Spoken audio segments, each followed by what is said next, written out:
Hello, I just wanted to provide an example of a job log and take a moment to explain what you might see within the job log.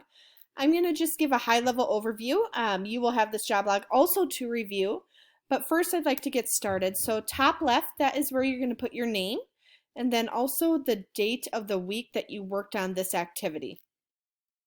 So typically, if you're doing a full-time job search, I usually suggest doing a couple job logs a week. You can send those in weekly or bi-weekly, whatever works best for you. You can email, text them, or mail them in as well. So let's get it started on the top. So you are going to see here the date. You'll write down the date that the activity took place. The type, let's say this is a meeting and you met with O'Hare and Hunter, myself. And let's say we met at Starbucks. What we would do is in-person meeting, and then in comments, job seeking skills training at Starbucks. Now, if you drove there, you put the round trip mileage. The next one, you see 9:15, you have the date. It's Ecolab in St. Paul. If you have a name, great, put it in. If not, don't worry about it. And when I look at the activity, you're going to click everything you did that day. So if you went online and you submitted an online application, resume, and cover letter, you're going to click on all of those, and you're just going to give a high-level overview of applied online on the company's website. The next one, if we look at FedEx in Maplewood, it looks as if this individual went online, submitted an online application, and uploaded a resume. And you'll see here in the comments, that's exactly what they did. Follow-up goals is exactly that. It's your personal goals. You can set them. Now, if we look at the 9:15 at the Caring Center, that's in Eagan, you see a telephone and you see a contact name. So it looks like some activity happened there. So we see the internet and an email, cover letter, and a resume. So it looked like an email was sent with a cover letter and resume, and also a phone call was made, which makes sense because there's a telephone number here. So this office assistant job must have been really intriguing to this individual because they emailed their cover letter and resume and followed up with a voicemail to Sue Smith. First name's fine. If you don't have the last name, don't worry about it. 9:16, we see Health Partners. And if you look here, the only thing that's clicked is the internet. Glassdoor, no resume, no application. That tells me you looked at it, but you did not qualify for it for some reason. So let's look in the comments. Reviewed online job description, and it requires 8 years of experience and a 4-year degree. If it states requires, and you don't have that, you shouldn't be applying, but you need to write it down because you need to document what you're looking at, what you're seeing, what are the trends. So we want you to capture your entire job search, so you're documenting any jobs you can and cannot apply for. So even if you look at a job and can't apply for it, I want you jotting it down and just providing a reason why.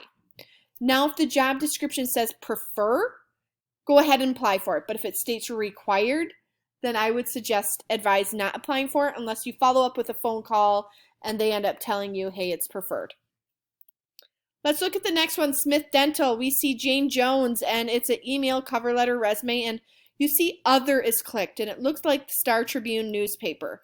Not as common now, but Star Tribune used to post jobs within there.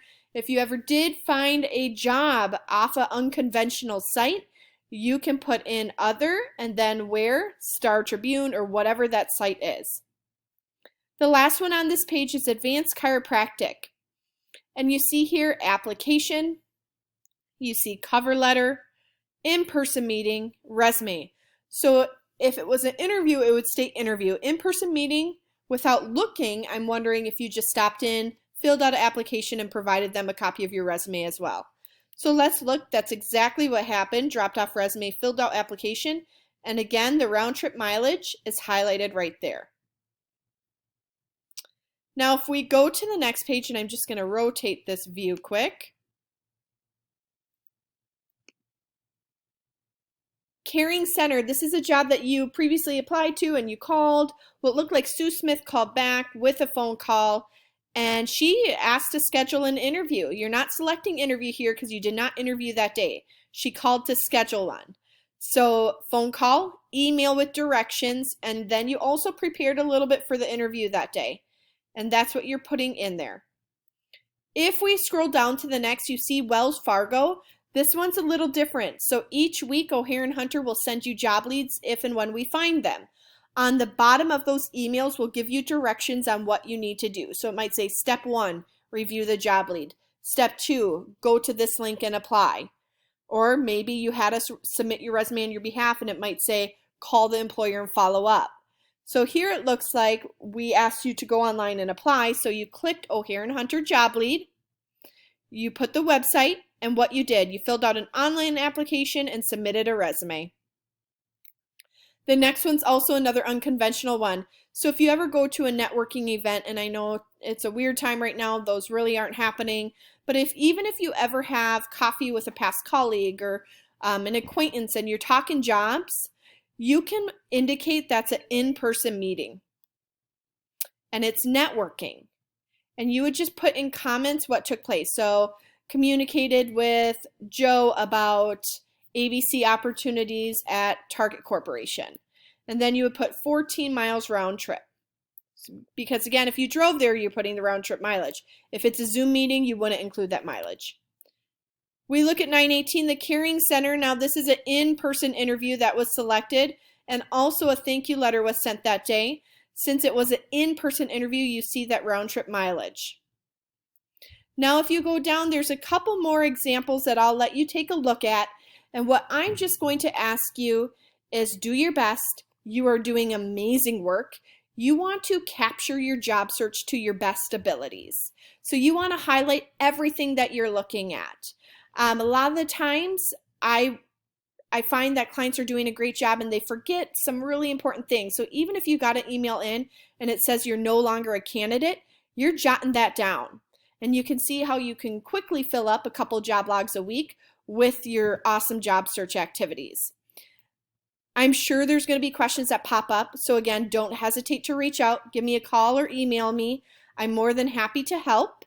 And I hope this helped you with learning how to fill out your job log. Take care.